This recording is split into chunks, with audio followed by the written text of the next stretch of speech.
And at long last, we're at LOU-N9GTO, and this is the Jewel of the Nile that you're looking at. This is a AM transmitter that has recently come into possession of LOU. Custom built by K9VKV. And the handle? 4G. 4G, out of Indianapolis. And basically it is 40 all the way to 160. By courtesy of the Heathkit. That's the exciter. 40. What is that? Yeah. DX40. That's a DX40 with a synthesized VFO, and it is the exciter that puts the carrier into the 4-1000s, modulated by a pair of 400s. All right, and its operation is what's the top end? Legal limit.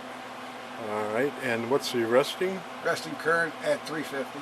Let me take a little look at the mama here. That's the basic stove right there. Backed up by the modulators, which is there, and which is there.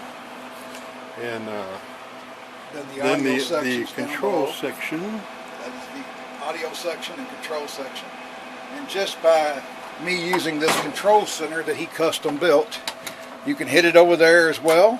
It goes into transmit on the air, and then you can do it again like that. And we're looking at this meter, and this meter is what? Oh, it's just showing you the grid voltage. Okay. The high voltage is turned off down below. I got There's a switch there. We're just in standby mode right now, just in case it accidentally gets tripped. All right. Now your audio processors. You've got two strips of audio processing. Yes. What are those? One's a VX2000 Behringer processor, and the other one's a AutoCom compressor limiter by a Behringer as well. Just something cheap to throw in there for right now. It worked out very well once we. Are you using both of them? Yes. And what's the settings on? Is one a limiter and? One is a emulator. You name it. It's got all kinds of functions. Compressor. It's kind of, you could take a good closer picture of them, but yeah, the VX2000 by Behringer and the AutoCom 1400 by Behringer, and just a hodgepodge of cheap audio, but damn does it work well. Exactly. You don't have to smoke and drink to have a good time. No, Nope.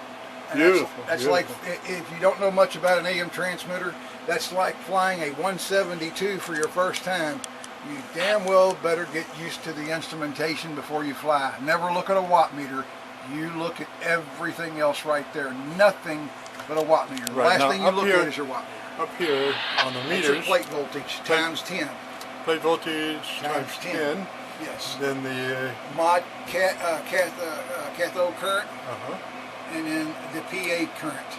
Okay. Cathode current. Then you have your plate and load and tune, and then you have the roller inductor for the inductance. And you have grid coupling, and you have overload limit for the PA and the red button, and then you have grid voltage, and then you have filament light telling your filament's on, and then you have grid tune. And then down below you have individual biases for the 4-100s. Now the question is, when you change your grid coupling, then you have to go back and hit your grid tune. There's a certain procedure in Borgie's manual that allows you to, again, you have to, there's certain ones that you have to when you change bands. Yes, when you change bands, you basically dial it up, and you want to get it close to resonant on the whole picture, and then down below you have your bias, overload for the modulator. If you speak too loud, overload, it'll trip. You press the red button in again, and it'll allow you to transmit again. If it faults, press that again, and then down there you have, again, I can transmit from down here, or I can press receive from down here, as well as the remote. Now initially, when you first had it built and you were just breaking it in, you were exhibiting all kinds of problems. You had a lot of dropouts because of your tripping fuses. Yes. So that was because you didn't have the limiter in the circuit. Well, it was a combination. In the very beginning, we had a poor antenna system that was basically acting as a spark gap transmitter. Once we removed the poor antenna system and put up an antenna system that could handle the legal limit continuous duty 24/7, then there was not a problem. It was a matter of time. The cabinet is a middle Atlantic rack cabinet, which is 7 foot tall, and it's approximately 20-something inches wide by 3 foot deep, and it has a high voltage safety switch on the back door, as well as all internal components. You can look at it wrong, and it'll say no. Right. It has reset breakers in the front, micro reset breakers in the front, a power switch, soft start.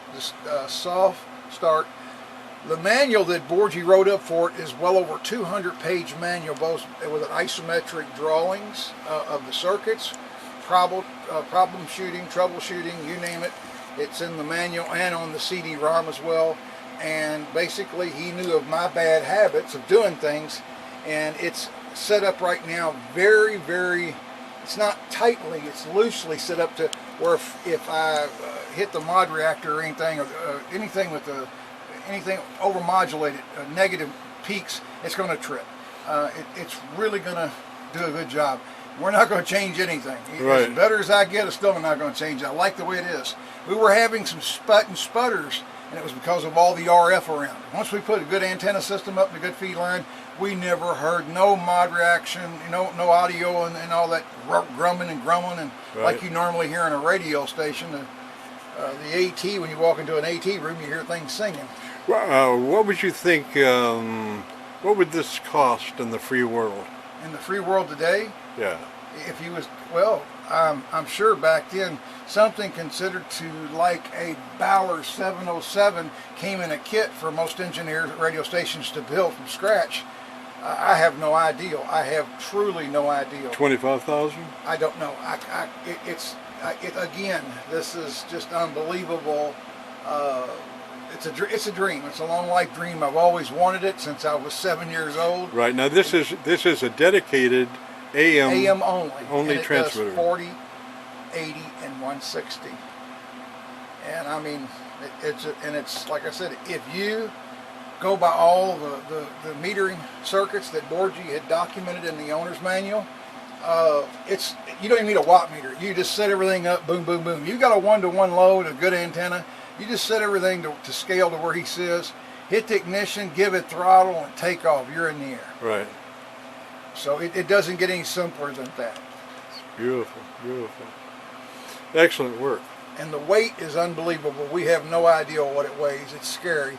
You think about 1,200? I have no idea. I wouldn't even comment. It's the iron out of this thing came out of a much, much larger transmitter, so I have no idea as to what the weight is. It is you're talking overkill. about the plate modulation transformer and the high voltage? Yes.